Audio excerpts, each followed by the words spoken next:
July 12, 1992 marked the turning point of my education about Japan. I was glued to a position next to the phone, feet inside my mini refrigerator, in the heat of the summer any cool will do, waiting for a call from the Yomiuri Shinbun, Japan's most prestigious newspaper. I would land a job as a reporter, or I would remain jobless. It was a long night, the culmination of a process that had stretched out over an entire year. Not long before that, I had been wallowing in the luxury of not caring a bit about my future. I was a student at Sophia, Jochi University, in the middle of Tokyo, where I was working toward a degree in comparative literature and writing for the student newspaper. So, I had experience, but nothing that would pass for the beginnings of a career. I was a step up from teaching English and was making a decent income translating instructional kung fu videos from English into Japanese. Combined with an occasional gig giving Swedish massage to wealthy Japanese housewives, I earned enough money for day-to-day expenses, but I was still leaning on my parents for tuition.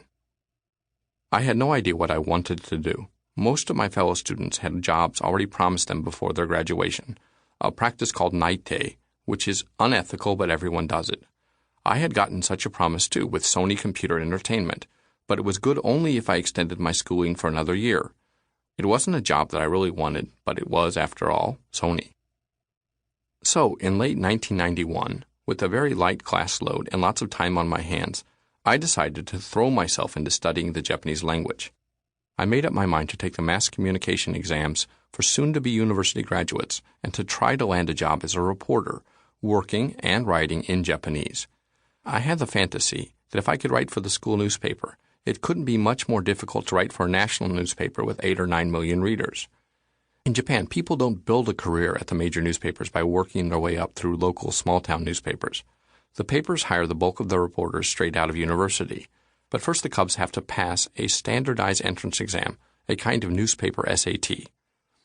The ritual goes like this. Aspiring reporters report to a giant auditorium and sit for day-long tests.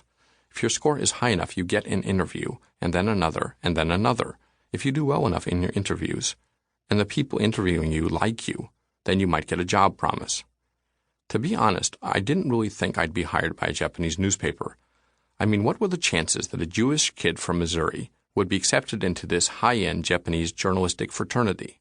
But I didn't care. If I had something to study for, if I had a goal, however unreachable, the time spent chasing it might have some collateral productivity. At the very least, my Japanese would improve. But where should I apply?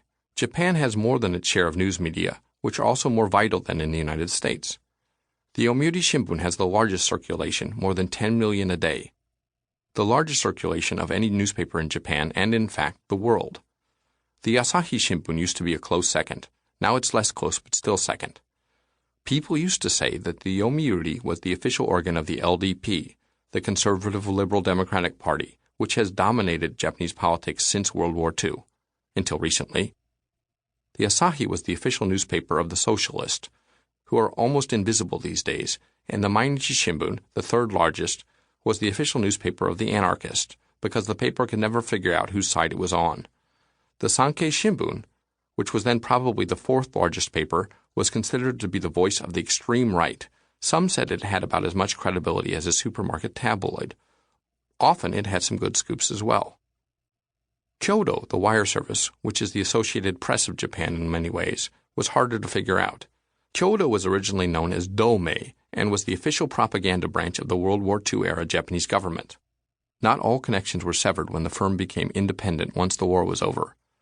Furthermore, Dentsu, the largest and most powerful advertising agency in Japan and the world, has a controlling interest in the company, and that can color its coverage. One thing makes Kyodo a stellar news agency to work for, however, its labor union, which is the envy of every reporter in Japan. The union makes sure that its reporters are able to use the vacation days due them, something very rare at most firms in Japan. There's also GG Press, which is kind of like Kyodo's little brother but a hard worker. It has a smaller readership and fewer reporters. The joke was that GG reporters write their articles after reading Kyodo, a cruel joke in a cruel industry. At first I was leaning toward the Asahi, but I started to feel offended by its tendency to put the United States in a bad light at every opportunity.